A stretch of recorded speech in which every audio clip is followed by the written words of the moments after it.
Hello guys, this is Jabran Syed. And I'm Asma Syed. Welcome to Also for Portugal Immigration Consultancy. जी आप अगर नए हैं channel पे और पहली बार अगर आए हैं और पहली बार अगर हमारा चैनल देख रहे हैं और पहली बार हमारा वीडियो देख रहे हैं तो आपको हम बता देते हैं कि हम एक रजिस्टर्ड पोर्चुगल इमिग्रेशन कंसल्टेंसी है पोर्चुगल लिस्बन में और हम सारी इमिग्रेशन का काम करते हैं मोस्टली D2 कस्टमर्स के लिए, D7 कस्टमर के लिए, D8 और गोल्डन वीज़ा की सर्विस हम प्रोवाइड करते हैं आपको अपनी होम कंट्री से और आपकी अपनी रेसिडेंस कंट्री से आपकी रिमोटली सारे काम हम यहाँ से प्रोवाइड करके देते हैं। तो आज के वीडियो में हम बात करेंगे पोर्चुगल। बहुत सारे लोग पूछते हैं कैसे आना है, ऐसे आना है, वैसे आना है। तो पोर्चुगल आने के बहुत सारे वीज़ाज है जो एक जेन्युइन तरीका है, एक स्ट्रेट रास्ता है जिसके लिए आपको कोई यहाँ से वहाँ से शॉर्टकट लेने की जरूरत नहीं है और यहाँ पर आते ही आपको यहाँ की TRC मिल सकती है, बहुत सारी चीज़ों की आसानियाँ हो सकती है। तो बहुत सारे ऐसे वीज़ाज है, बहुत सारे ऐसे कैटेगरीज है, आपको खुद अब पता करना होगा आप कौन सी कैटेगरी में फिट होते हैं। तो पोर्चुगल आने के बहुत सारे ऐसे पाथवेज है, आप कोई भी तरीके से यहाँ पर आ सकते हैं, जो भी कैटेगरी में आप फिट हो सकते हैं,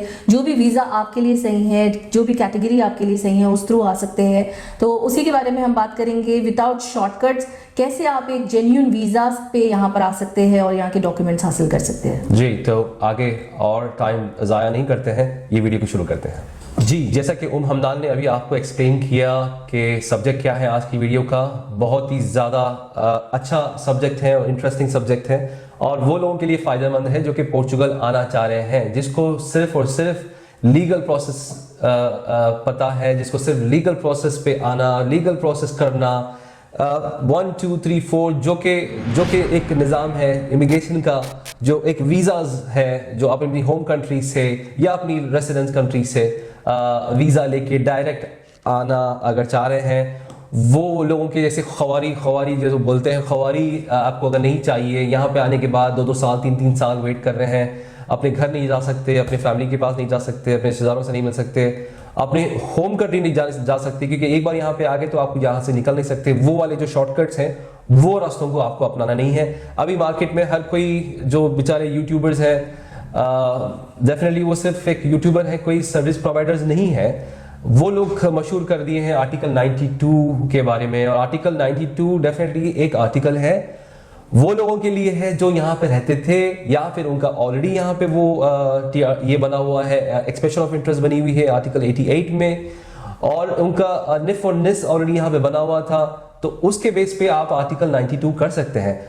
देखिए वोकेशनल कोर्स एक कंप्लीटली अलग सब्जेक्ट है और आर्टिकल 92 कंप्लीटली अलग सब्जेक्ट है, दोनों अलग अलग आर्टिकल्स हैं। तो उसमें लोग ये समझ रहे हैं कि हम शेंगन वीजा लेके आएंगे, शेंगन वीजा लेके आके आर्टिकल 88 और 89 आप बिल्कुल कर सकते थे, लेकिन जून 3 से लास्ट ईयर 2024 से ये expression of interest Schengen visa पे लेके यहाँ की लीगल स्टे के लिए, यहाँ पे लीगली रहने के लिए, काम करने के लिए वो चीज खत्म हो गई है। आर्टिकल 92 पे आप काम नहीं कर सकते, 20 घंटे आपको काम करने की इजाजत है, पर वीक एक हफ्ते में 20 घंटे के लिए आपको इजाजत है। ये क्योंकि एक स्टूडेंट का आर्टिकल है और हर किसी के लिए नहीं है। लोग ये समझ रहे हैं कि हम अब ये शेंगन पे आ रहे हैं और यहाँ पे आने के बाद आर्टिकल 92 कोई एक्सप्रेशन ऑफ इंटरेस्ट वाली चीज नहीं है, वो जो फाइल लॉक वाइल लॉक वाली जो सिस्टम पहले हुआ करती थी ये वो नहीं है। और आपको लग रहा है ये बहुत ज्यादा आसान है, बिल्कुल भी आसान नहीं है, बहुत ज्यादा मुश्किल है। ये होने के बावजूद भी लोगों के कार्ड नहीं आते। ये कार्ड वो लोगों के आ जाते हैं जो कि लीगली जो वाकई में यहाँ पे रहते थे और जिसकी एडमिशन हुई है। मिनिमम 15 महीने का आपको कोर्स लेना है, कोई यूनिवर्सिटी, कोई इंस्टीट्यूट या कोई स्कूल से आपको 15 महीने का वोकेशनल कोर्स लेना है, तो ही आप एलिजिबल होंगे। और आपको जाना है, पढ़ना है, ये सब चीजें करना है। शॉर्टकट्स के रास्तों में मत जाइए, शॉर्टकट्स और आपको ये जो बेचारे बोल रहे हैं तो आप यहाँ पे आके परेशान हो जाएंगे।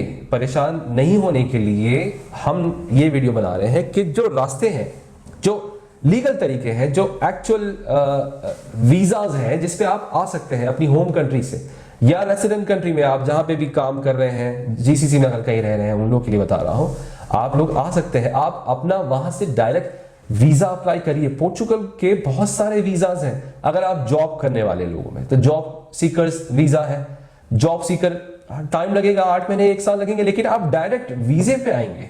डायरेक्ट वीजे पे आके डायरेक्ट अपना कार्ड अप्लाई करेंगे, यहाँ पे आके अपना जॉब ढूंढेंगे, जॉब मिलते ही वो आपकी एक्सप्रेशन ऑफ इंटरेस्ट बायोमेट्रिक के लिए आप जाएंगे, आपको 3 महीने के अंदर, मैक्सिमम 1 महीने से 3 महीने के अंदर आपको कार्ड मिल जाएगा।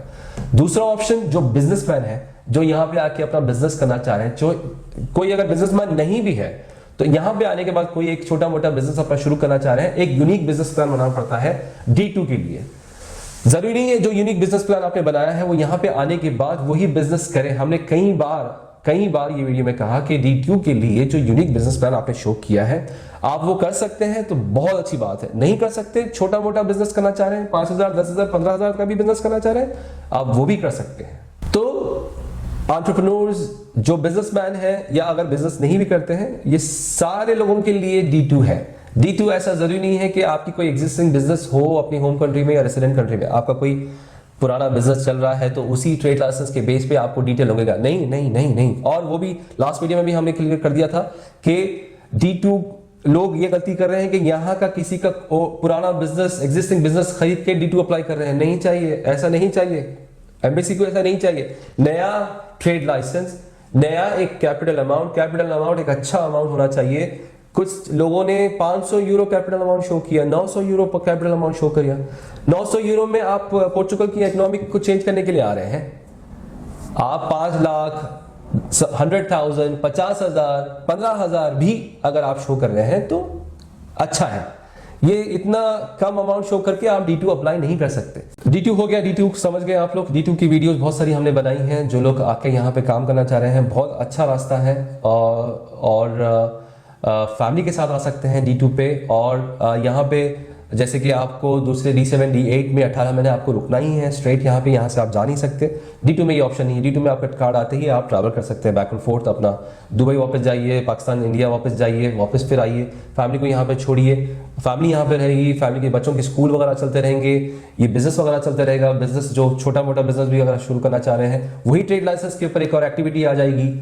सैलून डालना चाह रहे हैं आप सैलून डाल दीजिए, कैफे डालना चाह रहे हैं वही ट्रेड लाइसेंस के ऊपर एक कैफे की एक्टिविटी एड अप करके कैफे शुरू कर दीजिए, वापस आना जाना करिए। ये हो गया D2।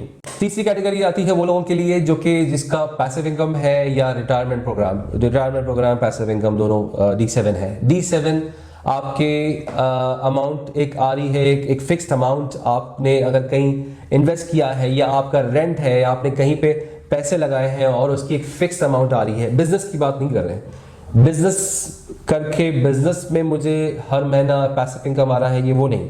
तो आपका रेंट है, आपकी लीज में कई प्रॉपर्टीज है, उसका एक अमाउंट आ रहा है आपको, तो आप एलिजिबल हैं D7 के लिए।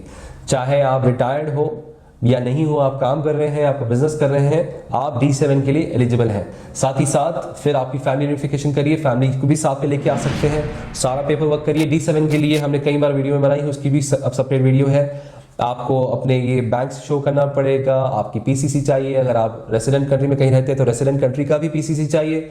यहाँ का आपको हाउस कॉन्ट्रैक्ट चाहिए, D2, D7, D8, सारे ये D टाइप वीजेस के लिए आपको यहाँ का पोर्चुगल का एक टेनेंसी कॉन्ट्रैक्ट चाहिए।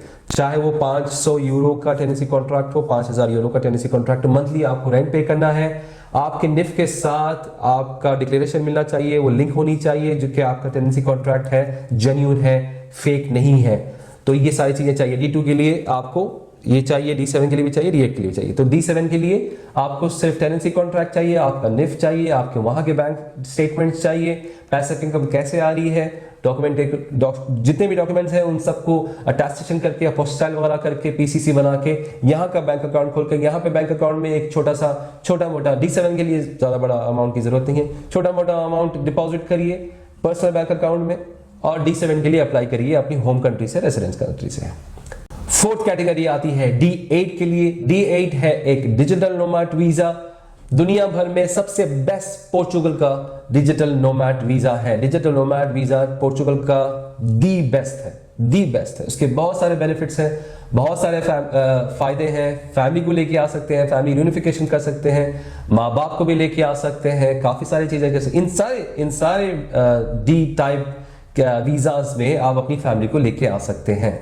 उसके लिए भी सेम चीजें चाहिए, घर चाहिए, और वो जो आपको जो सैलरी आ रही है 3,500 यूरो अब है, 3,500 यूरो आपकी अगर सैलरी आ रही है कोई एक फॉरेन कंपनी से, आप एलिजिबल हैं, आपके अकाउंट में वो सैलरी आ रही है, आपको वो शो करना है, आपको यहाँ का पोर्चुगल का पोर्चुगीज बैंक अकाउंट बनाना है, आपको एक हाउस कॉन्ट्रैक्ट चाहिए, यहाँ पे रहने वाले हैं, आपको इंश्योरेंस चाहिए, तीनों के लिए भी इंश्योरेंस चाहिए। इंश्योरेंस आपको यूरोप का कवर्ड होना चाहिए, पोर्चुगल का कवर्ड होना चाहिए, एक 45,000 50,000 यूरो